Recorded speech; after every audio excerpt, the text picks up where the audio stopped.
Now let's get into another one here. This is another one by TheKultureDotTV. Buddhist care ethics and self-immolation as protest. Perhaps you've heard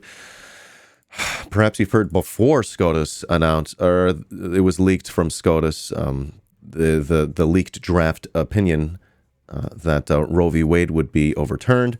Before that even happened, maybe you've heard of it, maybe you haven't. A protester, pretty much as protest, lit themselves on fire. Self-immolation. So content warning before we move forward. Self-immolation as protest. Looks like Comrade Hailey's got a lot to say about this. We're going to settle in, get comfy, and see what we can learn. I wanted to talk about,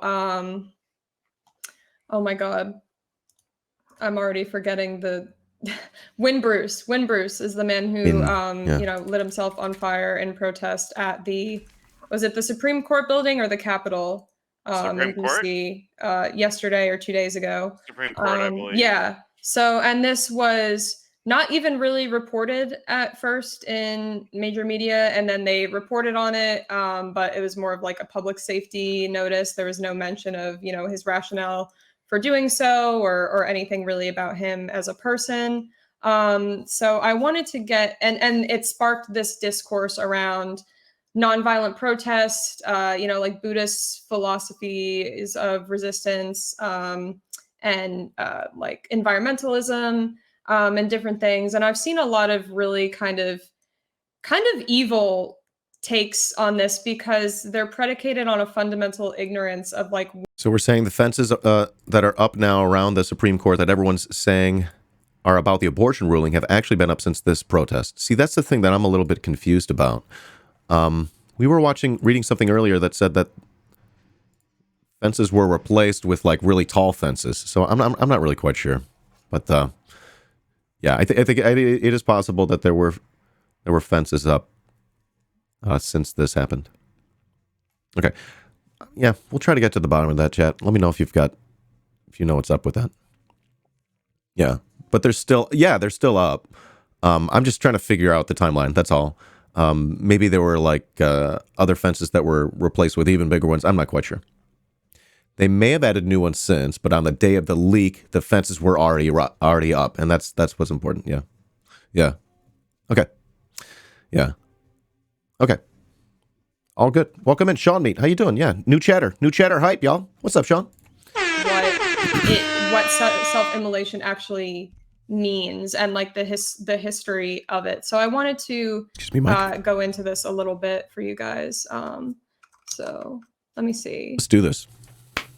So discourse du jour. I didn't want to, call out this person because I understand their sentiment, but this is the tweet that kind of got me thinking about it. A casual reminder that nonviolent protest and self-immolation are only effective if your enemy has a conscience. Yikes. And that kind of rings similar to the Asada quote, where she says, nobody in history has ever won their freedom by appealing to the moral authority of their oppressors. And like, that Asada quote, good, but the framing here kind of doesn't work. And it's honestly a little bit, it's a bit kind of unsympathetic. Yeah. And ignorant of what this practice actually like is about. So you maybe have heard of other examples of self-immolation. I think there's a really popular, well-known photo of, I think there was like one in Vietnam or something. Didn't Rage Against... I think I got a record cover. I think I got a Rage Against the Machine record where it's like on the record itself, the self-immolation. So yeah, it's like a thing. It's like a practice. And I don't know much about it, I guess. I guess it's just like the ultimate way of saying, what the fuck, guys? So, first of all, like... Can I even show this? Name was... I actually cannot pronounce this. I'm not going to try. I'm sorry. Thích I would have been so fucking way off. I would have been so far off. Listen to that again. Thích Something like that. I'm sorry. I'm trying my best. Vietnamese Mahayana Buddhist monk burned himself to death at a busy Saigon road intersection. And 63. Protesting the persecution of Buddhists by the South Vietnamese government, led by No Dinh Diem, a staunch Roman Catholic. Was this like the... I'm not great with my Vietnam history. Was this a pro-US guy? Right? Photographs of his self-immolation circulated around the world, drawing attention to the policies of the Diem government. Yeah, okay. Well, I thought so. Kennedy said of one photograph, "No news picture in history has generated so much emotion around the world as that one." Malcolm Brown won a Pulitzer for his photograph of the monk's death. Can I show it on stream? Is that TOS? I don't think it's TOS, right? Hey, guys. All right, probably best we don't show it. If they pull it up here, they pull it up, and then it's not my decision, it's theirs. So it's just really ahistorical is my main problem with it. It's like predicated on the notion that like the media manufactures our reality, or our governmental representatives like manufacture our reality, and they measure like human thought and human emotion, and not the other way around, right? So like people were far too quick to crank out like takes on what is considered to be like the most sacred and highest like form of protest and of sacrifice, like in the Buddhist religion. And like, so we live in a political landscape, like even more so now than in the 60s, where human suffering is trivialized and empathy is a scarce commodity. Like that, I will give OP like is definitely true. This might fall on deaf ears for a lot of reasons, but that's only if we allow people to misunderstand what this man was trying to say and what the tradition of this practice actually means. And a media blackout around this issue does not indicate a lack of popular outrage or popular support for this action, and vice versa. So the main thing I wanted to drive home, or the first thing I wanted to drive home, is that, oh, there's the Asada quote. And so in Buddhism, there's kind of like these four noble truths, right? So in order to understand the sacrifice indicated by the tradition of self-immolation, we kind of need to familiarize ourselves with these core tenets, right? So the Buddha urged his followers to be sensitive to the suffering of all sentient beings, right? His first precept is to commit oneself to ahimsa, or a principle of non-harming. The Mahayana Buddhist ideal goes even further and encourages practitioners to become bodhisattvas, enlightened individuals who vow to relieve the suffering of all beings, like they're kind of warriors against human suffering. If that, it's an oxymoron, but that's essentially what the idea is. And Theravada monks and lay adherents vow to practice what we call loving kindness, right? So even as a mother protects her life with her child, her only child, so with a boundless heart should one cherish all living beings. And there's another quote from the first verse of the Bodhisattva Path that says, "May I be the doctor and the medicine, and may I be the nurse for all sick beings in the world until everyone is healed." So there's this concept of like universal love and like radical kindness and radical care that is core to Buddhist philosophy. And so that right off the bat kind of negates the blame. A lot of blame for why this story didn't take traction is being put on the Werther effect, right? Like the media attempting to avoid copycat suicides. But I think that's on Copycat suicides. Called the Werther effect, I guess. An emulation of another suicide the person attempting suicide knows about either from local knowledge or due to accounts of or depictions of the original suicide on TV and in other media. So publicized suicides sometimes serve as triggers. And they call it a suicide contagion. Yeah, Ross, we're talking about Wynn Bruce. Excuse, right? We love dissecting celebrity suicides, suicides in general, mass shootings, and Black Death, and cop murder and things like that. So why is this story any different? And I think it's because it promotes a social good instead of a moral panic or a culture war. So, but getting back to it. the Buddhist idea that is among the most difficult for Westerners to grapple with is the concept of anatman, or no self, selflessness. And it doesn't mean that like you and I, our physical bodies don't actually exist, but it's that there is no self in the deeper sense, that no one exists as like a singular permanent structure, distinct and isolated from the rest of the world in any meaningful way. And so this concept of no self actually lines up quite nicely with the evolutionary and ecological approach to human origins and our embeddedness in nature and natural processes. That brings me to the point that Really says a lot that Westerners struggle to get the idea of no self. self-immolation is not suicide. This notion is predicated on ignorance of the Buddhist view of the cycle of life. So to Buddhists, human suffering is the root of all societal ills, and that suffering is caused by attachment to fleeting material life through the vessel of the body. So to self-immolate is to renounce the body and completely transcend its limitations. It's, you know, the single most heroic and selfless act you can do. As a Buddhist, or you know, as anyone really. But so burning oneself in this way is not an act of despair.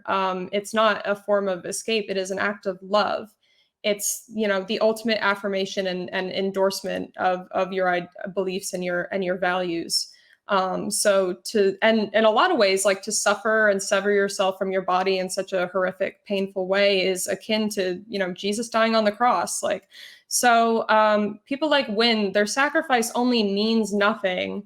And if we insist on misunderstanding those who have done this, and, you know, let corporate media and the take factory control the narrative. So I wanted to dive in a little bit more to the history of this. Very good. And a friend of mine pointed out that like Taekwondo, excuse my pronunciation if it's probably incorrect.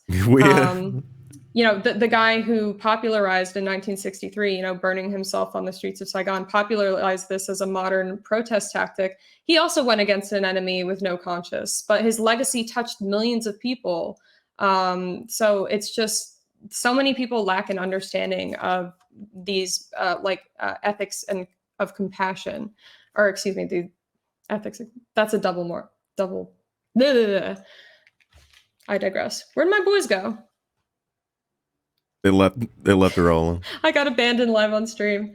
And also in terms of, there you are. You're muted, buddy. I do it all the time. Here. Okay. That's okay. Yeah. Sorry. Feel free.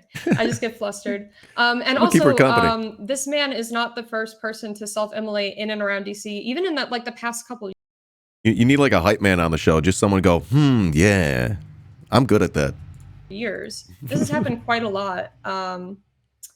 Even in America, in American history. So that brings me to talking about one of my personal heroes, a man by the name of Norman Morrison.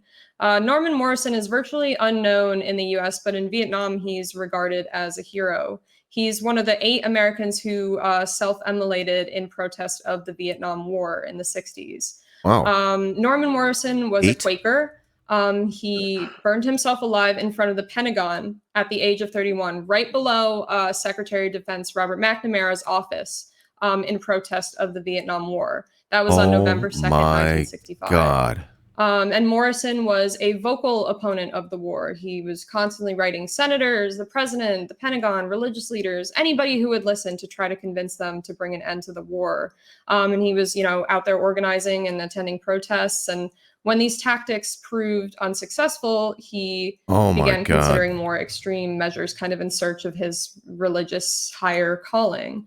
And he may very well have been inspired by Taekwondo's self-immolation in Saigon that I mentioned, which was part of a larger movement in protest of South Vietnamese CIA-installed dictator Diem's religious persecution of Buddhists. So, like I said, Duck popularized self-immolation as a modern protest tactic on June 11th, 1963, when he assumed the lotus position near a busy Saigon street and sacrificed himself in the flames. And a photo of this horrific act, you know, again, negating the argument that, no one cares about this because people are unsympathetic and it just goes over people's heads and the news cycle moves on. This photo, is everybody knows Got me right in the feelings. that picture, and it won the World Press Photograph Award in 1963. And then following his death, 4 more monks and a nun set themselves ablaze protesting Diem before he was assassinated in 1963. And then Morrison, on the other side of the pond, became one of the 8 Americans who burned themselves in protest of the war. Also in 1965, 82-year-old Alice Hers self-immolated in Detroit after returning from a demonstration against racial violence in Selma. So there was a ton of overlap between the being against the war in Vietnam and being against the religious persecution of Buddhists and being against, racial segregation and apartheid here in the United States. And actually, Thich Nhat Hanh and Martin Luther King were friends, and they corresponded a lot, and they talked a lot about the similarities between their respective movements. But anyways, Morrison... and this is a stamp that North Vietnam released 20 days after Morrison's death, and it translates on the bottom too. He contently sacrificed himself in the name of righteousness. So a lot of Vietnamese people, even today, will recognize the name Norman Morrison, and he's regarded as a hero there. But in the United States, basically nobody knows who he is. So Morrison held his daughter Emily in his arms as he burned, but she was either thrown out of the way or was taken away when onlookers, tried to save her. It's unclear if he was actually going to burn his daughter along with him, and perhaps that was a commentary. And in fact, Emily herself, the daughter who survived, said, "I know that there is intentionality in bringing me to the immolation, to be a symbol of the children who were suffering in Vietnam." But 1965 was the deadliest point of the war up until that point. And there were a lot of symbolic parallels between, the self-immolation practice and the use of Agent Orange and napalm and this waging of like an herbicide and an environmental war, like a war on the biosphere and nature itself, alongside, wars against entire people and nations. Right, which that's a theme that I bring up a lot when I talk about the atomic bombings too, because modern wars fought on this scale, you can't just surgically remove individuals from existence. It's, there's so much collateral, and now it's no longer even just civilians, it's entire ecosystems, and entire ecosystems, things like that. But so the South Vietnamese National Liberation Front actually sent Morrison's family a formal letter of condolence. And a few weeks after his death, they issued a stamp. And letters were, the primary mode of communication in Vietnam at this time. So the stamp was widely circulated and he became very popular. And a street in Hanoi was also named in his honor. This story's got me just frozen. And this is probably the most detailed account of Morrison and his impact on McNamara and, kind of the Rand guys, the national security insiders specifically. And I'll just read it for you. It says, "The Quaker did it one rush hour evening in gathering dark. No Buddhist monks were present to feed peppermint oil on the flames and keep down the smell of burning flesh. The fire shot 10 to 12 feet into the air," so said a Pentagon guard who tore to an alarm box to call the fire department. "The flames," people said, "made an envelope of color around his asphyxiating body. The sound of it," one witness said, "was like a whoosh of small rocket fire." What made it so horrifying, awesome, and impenetrable all at once was that Norman R. Morrison had a child, his own infant daughter, in his presence. Her name is Emily, and she was 9 days from her first birthday. Had he held her in his left arm while he'd soaked himself with his right? Some thought so. Did he set her down ahead of time and then moved off 10 or 15 paces before removing the cap from the glass gallon container that contained the yellowish liquid? This too was reported. Did he release her just as the flames were licking up from his shoe tops, which is where he had apparently struck the match? And if so, did he do it of his own volition or out of a panicked response to the screams of onlookers? So we'll never really know for sure what his intent was as far as his daughter. Yep. Not for me. Oh my God. We're in the middle of some just wrecked. Yeah, I know. Dark shit right here. I was watching on the way home. You were Nice. talking about the fog of war and about self-immolation as a heroic act. Yeah, I apologize for the sound, by the way. I don't know how to get my sound any louder on here. Ouch. Oh, okay. If you want to send me the clip in the private chat, I can pull it up. It's okay. It's almost over. All right.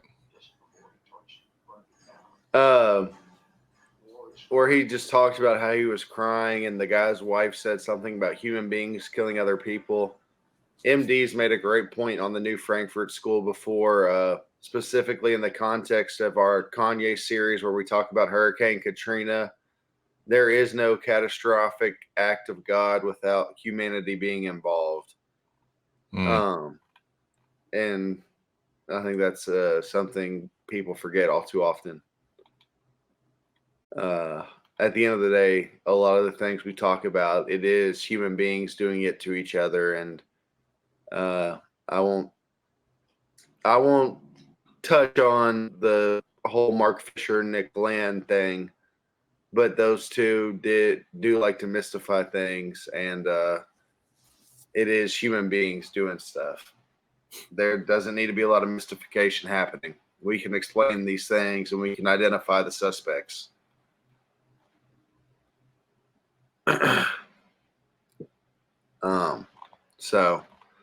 But anyways, while y'all finish up talking about self-immolation, Man on Fire is a great documentary about Charlie Moore. Hailey, I don't know if you have a slide about that.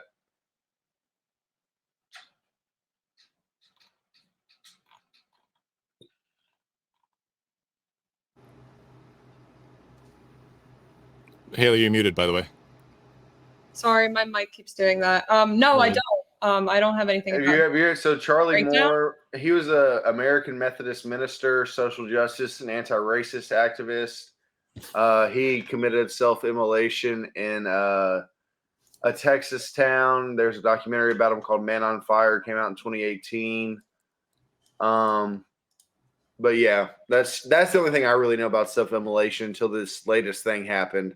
Mm-hmm. I got to meet the guy that directed the documentary. That's awesome. Yeah, what's it called? I'll put it in the chat. Man on Fire 2018. There's a couple Man on Fire movies like throughout history. So in Chicago, I do believe by the expressway, there's a little spot where they put up a monument. They put up a thing. Hold on.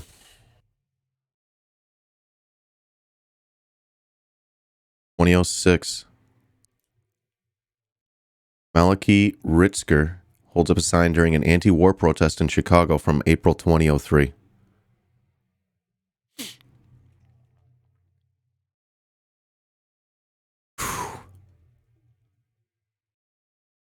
Honey.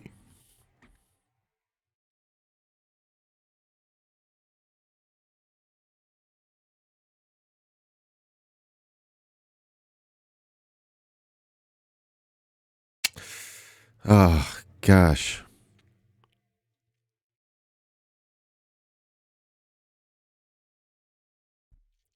I can't read this. Here is the statement I want to make. If I am required to pay for your barbaric war, I choose not to live in your world. I refuse to finance the mass murder of innocent civilians, who did nothing to threaten our country, he wrote in his suicide note. Quote, ... If one death can atone for anything, in any small way, to say to the world, I apologize for what we have done to you, I am ashamed for the mayhem and turmoil caused by my country.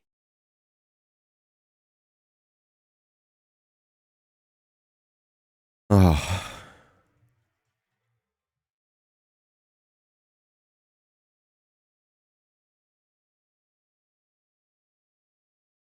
Meanwhile, Rich's suicide went largely unnoticed. It wasn't until a reporter for an alternative weekly, the Chicago Reader, pieced the facts together that word began to spread.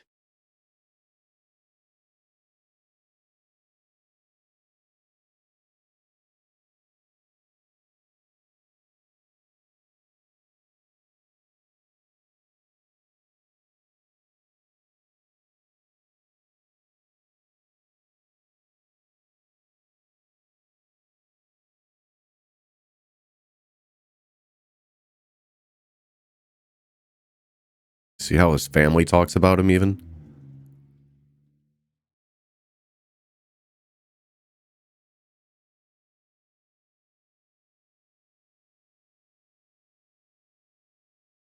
He operated a handful of websites protesting the Iraq War.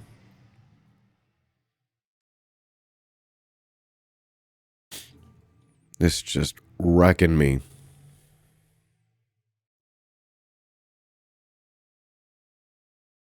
Ugh. This is hard. This is hard.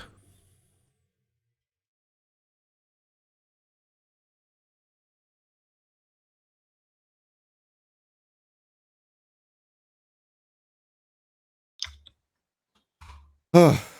Well, thank you for that. I apologize about the clip. That's the only one I have. So, but what the point of me showing that to you is that, well, it is valuable insight from the architect of the war, and kind of like the moral conundrums that were going on inside his own head and his own conscience at the time. And he made an interesting comment about Curtis LeMay, where he said Curtis LeMay, like the genocidal maniac Curtis LeMay, still in his own mind thought he was doing a moral good because he was, protecting his own country, and any amount of lives expended was worth the cost of, saving ones at home. And that type of logic is something that, Buddhists fundamentally reject. Any amount of human suffering is unacceptable.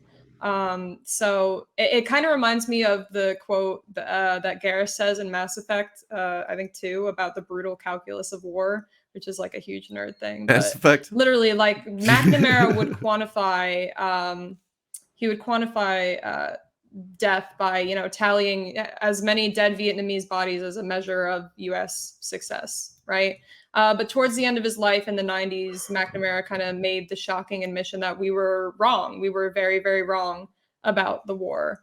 And he had a couple moments throughout history where he was kind of trying to, he saw where the wind was blowing, and he kind of tried to push back against the tide of this, unnecessary, unwinnable war. Like during Kennedy's presidency, he publicly confirmed that a missile gap between the U.S. and the Soviet Union did not exist, or that the missile gap being that the Soviets had more than us, and that was something we needed to catch up to. He said that was false, but JFK buried the story.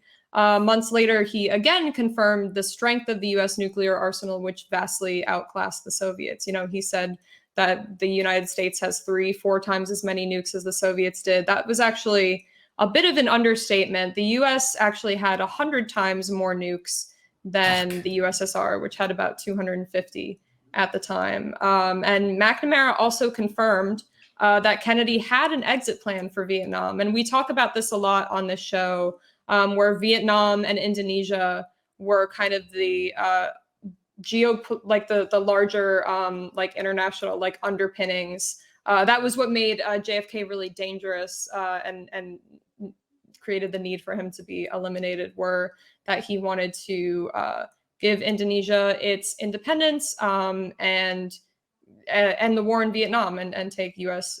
Boots off the ground. But the order he signed was supposed to go into effect 3 days after he returned from Dallas, and LBJ amended it and took out.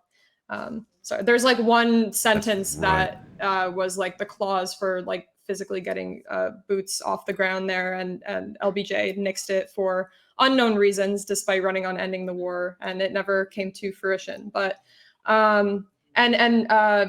so he was in the process of executing this plan, and he actually sent McNamara on a fact-finding mission in September of '63 to consult on an exit strategy. So he was really serious about doing that, and McNamara was on board with it, obviously. And he was heavily affected by the sacrifice of Norman Morrison. I mean, somebody commits, well, not suicide, but somebody burns himself alive directly in front of your office, where you can smell the burning flesh. He, often refused outright to comment on it. And, as we saw in the clip, he would, weep and tear up while speaking about it. And he did, from the clips I've seen of him and from my mentor talking about him, because he used to invite McNamara into his classes before he died. Just going to say, I've never had a job so fucking evil that someone burned themselves alive in front of my workspace, That's how deeply evil, and just imagine looking outside, They're like, holy shit, this person's protesting me. Jesus Christ. He was Alyosha getting a new laptop. Let's get a W in chat for Alyosha. You love to see it. Let's get some content, baby. would always come in and talk. He said that, you know, for however evil and horrific the crimes he, you know, orchestrated were against Southeast Asia, he did express at least a little bit of genuine remorse for it. And I think that's important. And I think that any Buddhist would agree. But so it also reminds me of, so they were getting to in the clip where, inspired by Morrison's sacrifice, in May of '67, protesters occupied the Pentagon for 4 days until being removed and arrested. And it was called the Pentagon Campaign. And it was part of a series of protests in the DMV region that occurred in the latter half of the 60s. And I believe... oh, sorry, I forget the name of the commenter, but somebody was asking about the protesters in Cambridge, Massachusetts that recently chained themselves to the roof of a Raytheon building in protest of, you know, their warmongering and their war profiteering. That was... And here's what that looks like. Activists arrested after protesting weapon sales on Raytheon's Cambridge roof. And all wars and all empires. Raytheon profits from death in Palestine, Yemen, and Ukraine. Was also the first thing that came to my mind when I reminded myself of this story about the Pentagon Campaign. But later that year, in October of '67, 50,000 people marched on the National Mall and 20,000 marched on the Pentagon in protest of the war. Phil Oakes, Chomsky, Allen Ginsberg, Abby Hoffman were all in attendance. Ginsberg and Abby Hoffman were trying to thwart the National Guard crackdown by using psychic energy to levitate the Pentagon building, which unfortunately for all of us didn't work. But and then 1 week after Morrison's death, a man named Roger Allen Laporte performed a similar act in front of the United Nations building in New York City, where he, you know, burned himself alive in protest of the war. And there were, of course, let me return to my slideshow real quick. My mistake. But there were, of course, you know, environmentalist underpinnings to these anti-war protests and to kind of the Buddhist philosophy of self-immolation. Here we go. Here's my stream.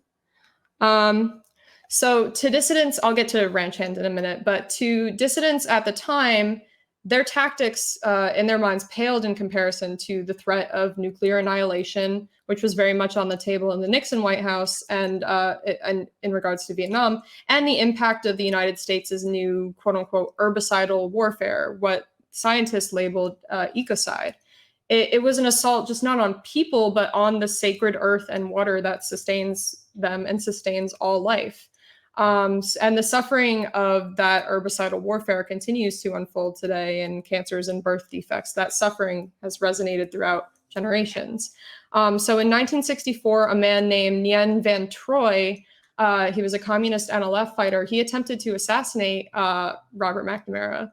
And Troy said, the Yankees are even more savage than the French, many times more so. And he said his only regret was failing to kill McNamara. So he was sentenced and was the first public execution, actually, of a Viet Cong partisan. And his last words were, long live People's War, death to US imperialism, and long live Ho Chi Minh. In his final moments, a priest offered him absolution and last rites, but Troy exclaimed, I have not sinned. It is the Americans who have sinned.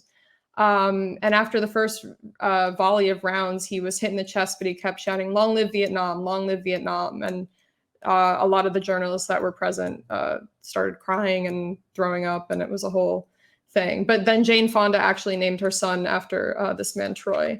But between 1964 and 73, America dropped 8 bombs per minute on peasants, women, and children, more bombs than was used in the entirety of World War II on Vietnam. And Vietnam was used as a laboratory for testing these new and inhuman, grotesque forms of US weaponry, such as fletchette pellets, which are small kind of dart-like pellets designed to cause maximum injury. They're banned under the Geneva Conventions. And white phosphorus was also tested on Vietnam. So from 1962 to 71, that brings us to ranch hand. which Wow. saw the U.S. Air Force spraying 20 million gallons of the herbicide and carcinogen known as Agent Orange over approximately 5 million acres, or a quarter of Vietnam's forests. And this was in an attempt to starve out the Viet Cong and deprive them of vegetation cover. So nearly 5 million people in total were affected by Agent Orange, though those numbers, continue to climb thanks to the generational birth defects that happen from exposure to it. 3 million experienced health problems, 150,000 children were born with birth defects, and at least 400,000 people have died due to the effects of Agent Orange, though I reckon that number is actually a lot higher. And so the motto of the Air Force and the guys carrying out Ranch Hand was, only you can prevent a forest, right? They were enthusiastically torching entire swaths of precious forest. And obviously that's a play on the Smokey Bear slogan. But according to the Vietnamese government, like I said, millions of people were affected by this, hundreds of thousands died. Fun fact, actually, the 2003 Hulk movie was going to reference Ranch Hand in the scientists that created the Hulk, but the DoD, who was partially funding the film, made them take out the reference, which is like a totally obscure reference that no one would have gotten otherwise, but it's kind of a tacit admission of guilt there, which I thought that was pretty interesting. And that is Thich Quang Duc, the man who self-immolated in Saigon, kind of kicking off this whole movement. And that's, the famous photograph of him, of course.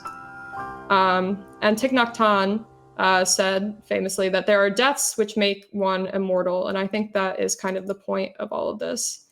Those are the protesters on the Raytheon rooftop that happened a couple weeks ago. And then there's the March on the Pentagon. That's where that famous picture of the man sticking a flower in the National Guard's barrel comes from. So 70,000 people marched on the Capitol. But so I kind of wanted to get into some environmentalist philosophy, I suppose, though I have. Yeah, Hailey's a beast. Big shout outs to Hailey. Don't know how you do this. Maintain composure. I'm a puddle over here. She's got the emotional fortitude and constitution of a hippopotamus. Yeah. All right, back to it here. I'm not extremely well versed in eco-socialist thought, but I did think that I've been reading through this excellent book called Anthropocene or Capitalocene, which kind of debates the question of a man-made climate change as a man-made phenomenon, whether it is a result of just overpopulation and us running the earth dry, or rather, is it a result of our, the economic system that we live under? If we implement socialism, can. No. Is this it? No, I thought I had it. Here, maybe. Nope. I'll try to pull it up. Who cares? Can this change? But Wynn Bruce's Sacrifice kind of highlights the limitations of the Christian philosophical underpinnings of Western environmental science, and indeed all of Western science, which are built on a Protestant framework of dominion over what is called autopoietic nature, right? Autopoietic means kind of it's a self-regulating system that is fundamentally separate from human society and human influence. There's this kind of dualistic view of man versus nature, man and nature being separate, opposite clashing entities, as opposed to just parts of a greater whole, and all just cosmic dust haphazardly flinging around and colliding and. Hey, you muted Hailey. Oh, how long have I been muted for? Just a couple seconds. Oh, okay. Sorry. My Yeah, mic just keeps doing that. I don't know why. Aldous Huxley suggested that the truly mentally ill are those who quietly adapt to a sick society. He said that their perfect adjustment to abnormal society is a measure of their mental sickness. So in a way,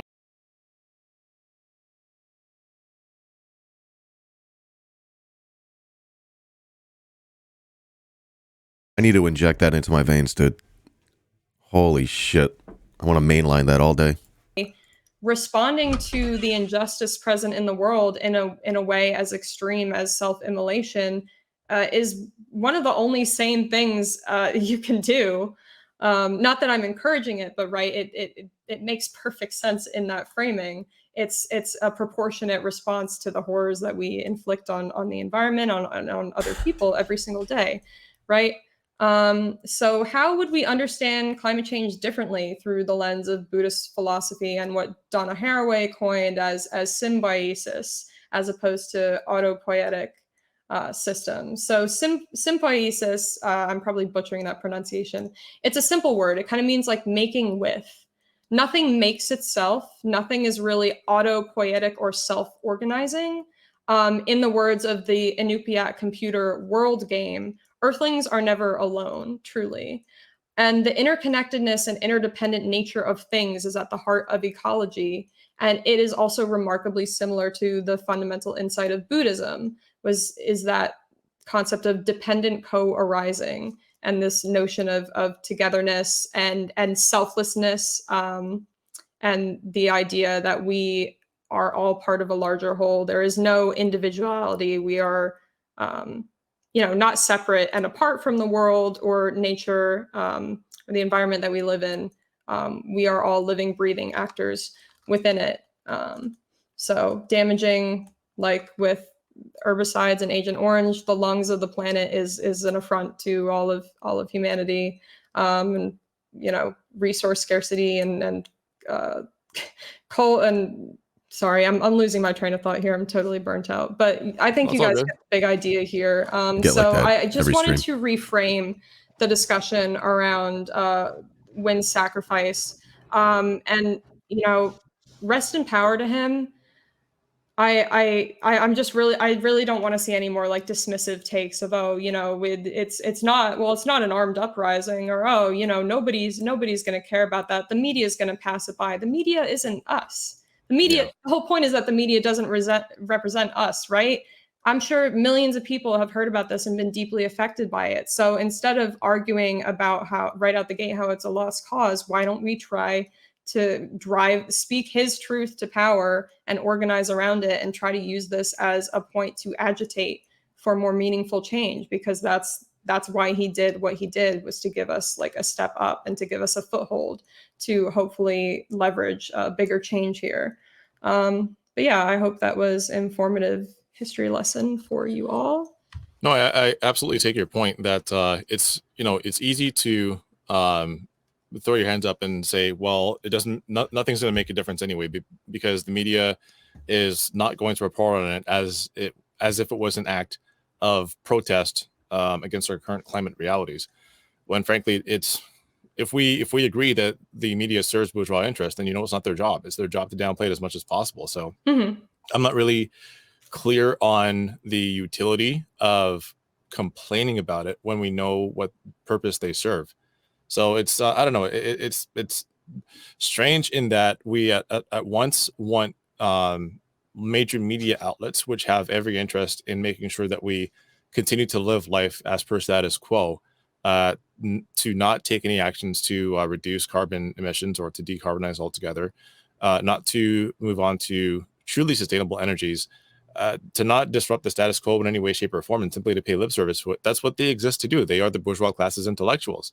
So if they're not adopting his cause, does that mean for the rest of us that we shouldn't? No. I when I read about it the first time, I almost shed tears when I understood what it was that he self-immolated for. And I can't get it out of my head that the United States was throwing its money and force of arms behind a South Vietnamese government and spokespeople for it that saw Buddhist monks self-immolating and said that they love a good old Buddhist barbecue.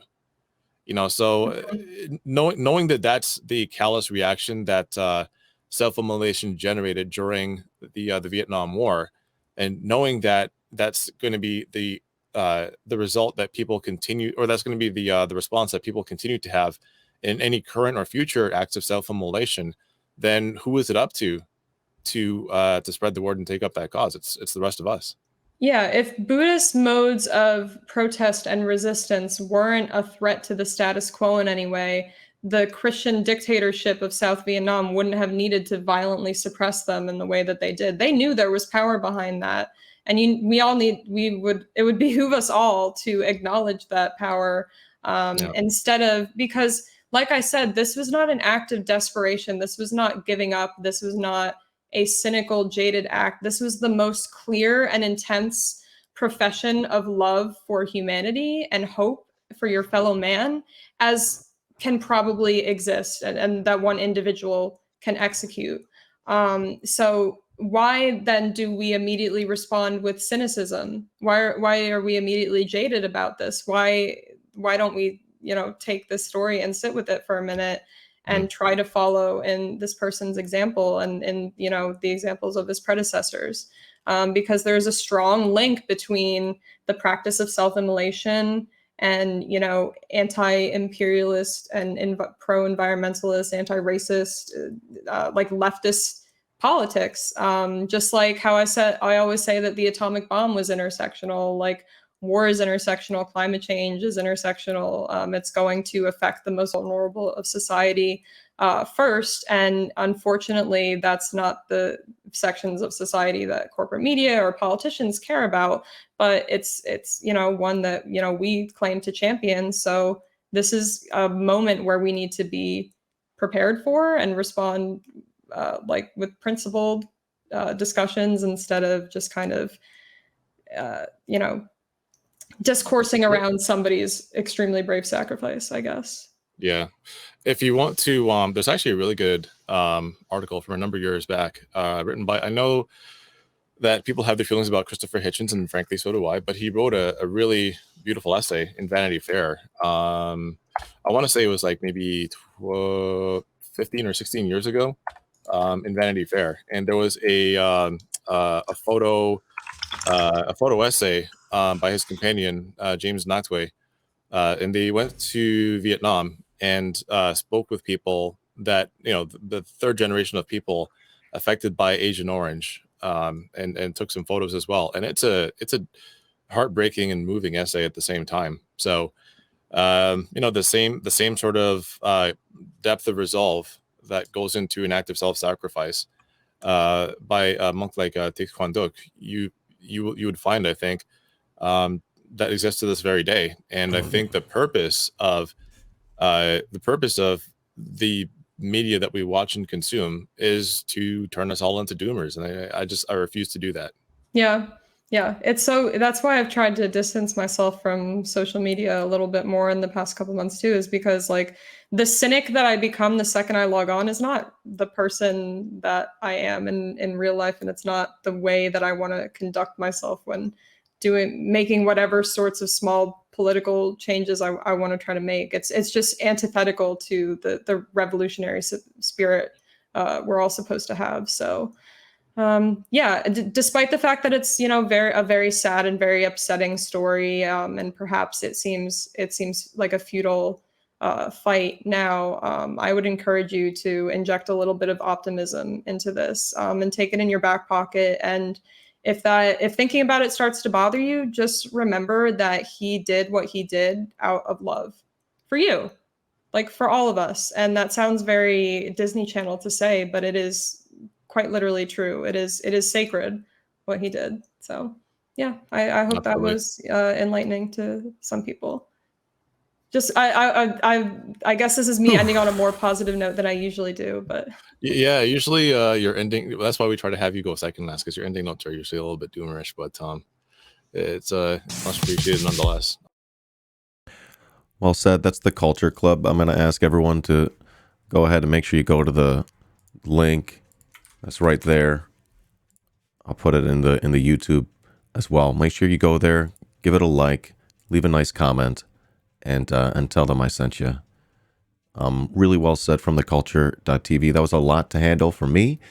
So I'm going to try to decompress after this. Okay. Thank you to everyone that keeps this content alive. Love your face. Ouch, my heart. That hurt. Right in the feelings.